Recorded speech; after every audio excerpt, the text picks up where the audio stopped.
ఒకప్పుడు బంగ్లాదేశ్ తూర్పు పాకిస్తాన్గా పిలువబడేది. ఆ ప్రాంతాన్ని పశ్చిమ పాకిస్తాన్ పేనులా కుక్కిపెట్టింది. ఎదురు తిరిగిన వాణిని తెగ నరికేసేది. దీంతో బెంగాలీ మాట్లాడే తూర్పు పాకిస్తానీయులు జీర్ణించుకోలేకపోయారు. స్వాతంత్రం కోసం పోరాటాన్ని ప్రారంభించారు. వారిని ఉక్కుపాదంతో ఇస్లామాబాద్ అణిచివేసింది. లక్షల మందిని ఊచకోత కూసింది. చివరికి భారత్ జోక్యం చేసుకుంది. 1971లో పాకిస్తాన్పై యుద్ధానికి దిగింది. బంగ్లాదేశ్ అవతరించింది. అప్పట్లో పాకిస్తాన్ బంగ్లాదేశీయులు డెవిల్గా భావించారు. ఏళ్లు గడిచిపోయాయి, కాలం మారిపోయింది. ఇప్పుడు అదే డెవిల్ను బంగ్లాదేశీయులు కౌగిలించుకుంటున్నారు. గతాన్ని మర్చిపోయారు. వారి ఆవిర్భావానికి కారణమైన భారత్ను వ్యతిరేకిస్తున్నారు. దీంతో బంగ్లాదేశ్ మళ్లీ తూర్పు పాకిస్తాన్గా మారుతుందా అన్న సందేహాలు కూడా వ్యక్తమవుతున్నాయి. భారత్ను ఢాకా ఎందుకు వ్యతిరేకిస్తుంది? ఇస్లామాబాద్తో ఎందుకు ఫ్రెండ్షిప్ చేస్తుంది? What's the story? తూర్పు పాకిస్తాన్ పునరాగమనం తప్పదా? ఈశాన్య భారతాన్ని యుద్ధక్షేత్రంగా పాక్ మారుస్తుందా?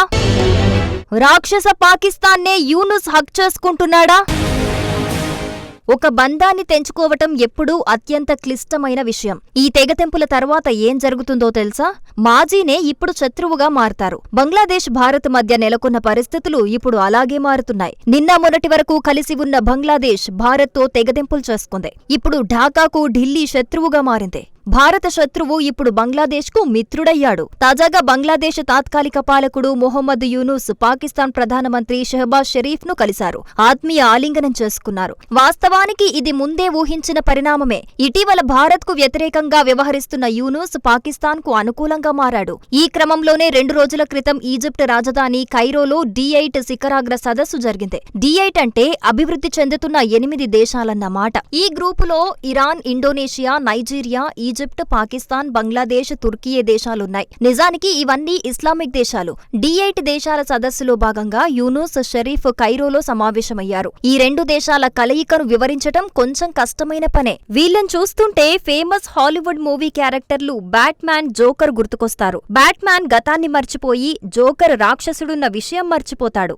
జోకర్ను ఆలింగనం చేసుకుంటాడు. పాకిస్తాన్, బంగ్లాదేశ్ అధినేతల కలయిక కూడా అలాగే ఉంది. యూనుస్, షరీఫ్ దేని గురించి చర్చించారు? పునరుద్ధరణ గురించే చర్చించినట్టు తెలుస్తోంది. బంగ్లాదేశ్ ఒకప్పుడు పాకిస్తాన్లో భాగంగా ఉండేదే. బంగ్లాదేశ్ను తూర్పు పాకిస్తాన్గా వ్యవహరించేవారు. అయితే స్వాతంత్ర్యం కోసం బంగ్లాదేశీయులు చేసిన పోరాటాన్ని ఉక్కుపాదంతో అణచివేసింది. ఉద్యమకారులను చంపి పాకిస్తాన్ రక్తాన్ని ఏరులై పారించింది. స్వాతంత్ర్యం కోసం పోరాడే బంగ్లాదేశీయులను సుమారు 30 లక్షల మందిని పాకిస్తాన్ ఆర్మీ చంపేసింది. చివరికి భారత్ జోక్యం చేసుకుని పాకిస్తాన్పై యుద్ధానికి దిగింది. చివరికి 1971లో తూర్పు పాకిస్తాన్ బంగ్లాదేశ్గా కొత్త దేశంగా అవతరించింది. బంగ్లాదేశీయులను ఊచకోత కోసిన డెవిల్ పాకిస్తాన్కు బంగ్లాదేశ్ దూరంగా ఉంది. 1971లో బంగ్లాదేశ్లో మారణ హోమానికి బంగ్లాదేశ్కు పాకిస్తాన్ క్షమాపణలు చెప్పాలని ప్రధాని షేక్ హసీనా డిమాండ్ చేశారు. కానీ క్షమాపణలు చెప్పేందుకు ఇస్లామాబాద్ నిరాకరించింది. కానీ షేక్ హసీనా అధికారం నుంచి అర్ధాంతరంగా దిగిపోయారు. ఇప్పుడు తాత్కాలిక ప్రభుత్వాధినేతగా యూనుస్ బాధ్యతలు చేపట్టారు. యూనుస్ మాత్రం అదే డెవిల్ ను ఆలింగనం చేసుకున్నాడు. తాజాగా షెహబాజ్ తో యూనుస్ మాట్లాడుతూ సమస్యలు మళ్లీ వస్తూనే ఉన్నాయన్నాడు. 2 దేశాలు ముందుకు వెళ్లడానికి వాటిని పరిష్కరించుకుందామని పిలుపునిచ్చాడు. వాటిని పరిష్కరించుకుంటే భవిష్యత్ తరాలకు బాగుంటుందని యూనుస్ చెప్పాడు.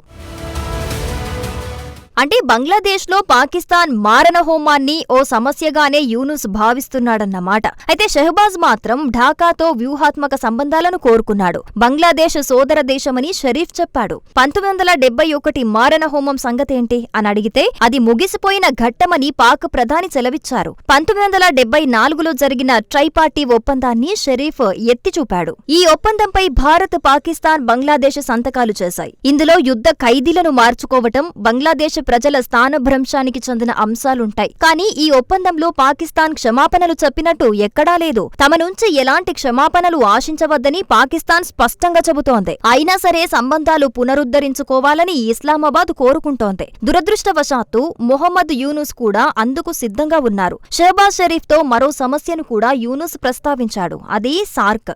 సార్క్ అంటే south Asian association for regional cooperation. ఇంకా సింపుల్ గా చెప్పాలంటే భారత్ సరిహద్దు దేశాల కూటమి కూటమి. చివరి సార్క్ సదస్సు 2014లో జరిగింది. వాస్తవానికి 2016లో తదుపరి సమావేశానికి పాకిస్తాన్ ఆతిథ్యమివ్వాల్సి ఉంది. కానీ సార్క్ నుంచి భారత్ బయటికొచ్చింది. దీనికి కారణముంది. 2016లోనే ఉరిలోని ఇండియన్ ఆర్మీపై ఉగ్రవాదులు దాడులకు దిగారు. అప్పట్నుంచి సార్క్ మూలన పడింది.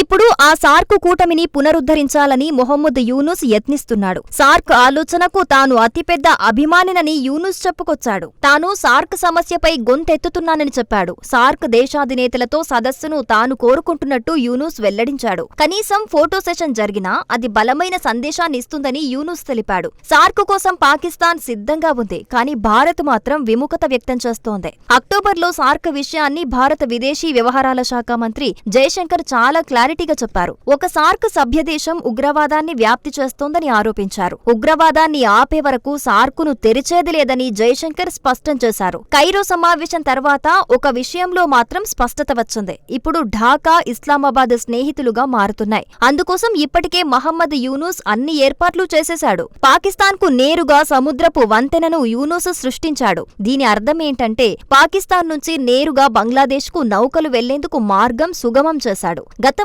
ఎప్పుడూ ఇలా జరగలేదు. అంతేకాదు పాకిస్తాన్ నుంచి కొన్ని భద్రతాపరమైన కొన్ని గేట్లను కూడా తెరిచాడు. గతంలో పాకిస్తాన్ షిప్లను బంగ్లాదేశ్ పోర్టులో తనిఖీలు చేసేవారు. పాకిస్తాన్ ప్రయాణికులపైనే ప్రత్యేక పరిశీలన ఉండేది. ఇప్పుడు ఆ రెండింటి నుంచి పాక్కు మినహాయింపును ఢాకా ఇచ్చింది.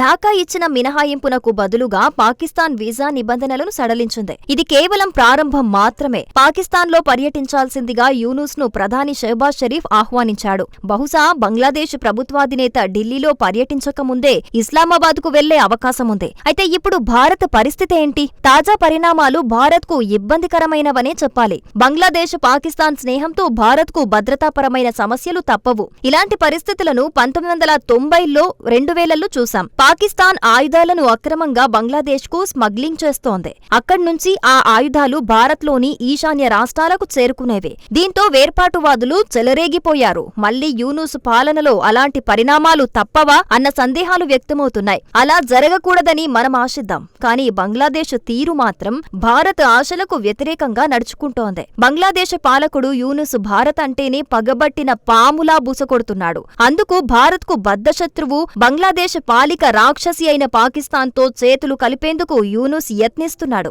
ఇప్పుడు యూనుస్ చర్యలు ఆందోళనకు గురిచేస్తున్నాయి. యూనుస్ ఆధ్వర్యంలో ఢాకా, బంగ్లాదేశ్ 2.0 ఏమాత్రం కాదు. ఇది తూర్పు పాకిస్తాన్ పునరాగమనంగా స్పష్టంగా తెలుస్తోంది.